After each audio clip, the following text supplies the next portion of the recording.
Hi everyone, Coach Steve here, and I'm going to answer the question I get asked a lot from people on my training plans. Can I do my long rides with my training buddies or my club? Um, Simple answer, absolutely. A little bit more caveat to that, but let's go through why I think it's a good idea. Especially in the base phase, these are going to be long, easy rides, so make them social.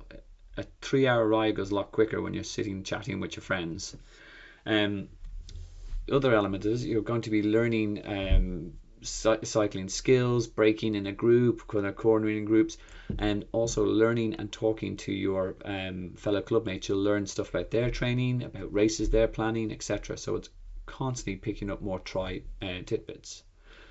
The third part is kind of group accountability in terms of on a cold, dark Sunday morning when your alarm goes off, you might look and consider the snooze button. You will not do that if you know that 3 of your buddies are waiting at the end of the road, and it will all become mutually enforcing. There are caveats. As I said, this only works if it is you're cycling with the right group or level for you. So if you're in with your advanced group in your club and you go back and you look at your data and you see your heart rate's in zone 3, zone 4, and it's meant to be an endurance ride, you need to drop down a level to the point where you're roughly in the same heart rate zone as required. You also will need to do the right distances per the plan. So if your group is only going out for a 40k ride and you're down to do a 60k ride, 20k of that ride will have to be done on your own. But 2/3 of the cycle will be done with your friends and it'll be nice and social. And there are examples when a ride needs to be done solo, and I'll talk about those now.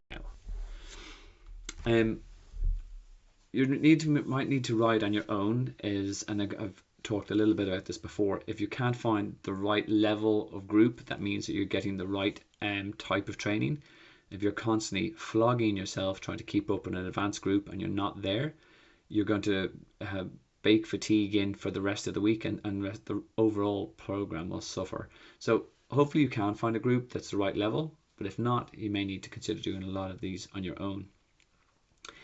There will be parts in the build phase where more race specific, where there's actually specific tighter numbers you need to target for race pace, and these need to be done on your own because your race pace numbers will not be the same as your training buddies. It's a little easier to get away with this in the base phase because it's all kind of Z2 or under, but when you're looking for specific numbers, it's a bit harder to do that in a group. There's the other element in the build phase, and especially for the longer distance racing, where part of your long cycle is literally having to do it on your own and deal with the voices in your head telling you this is a really daft idea. So you can't do that if you're chatting away to your friend. You need to go to those dark places, especially if training for 70.3 and Ironman distance, where you're sort of talking yourself and wondering whether your life choices, but you're mentally toughing yourself, and you will need this toughness on race day. But overall, as I said, where you can train with a group, please do. This is not meant to be a chore. It's meant to be something enjoyable. But as I said, take into account finding the right group for you, make sure it's the right phase in the plan, make sure you're getting the right distance and roughly the right intensity. And then when you need to switch into more race phase and in the build, that's when you have to do this on your own. Okay guys, hope that was helpful and best of luck with your training.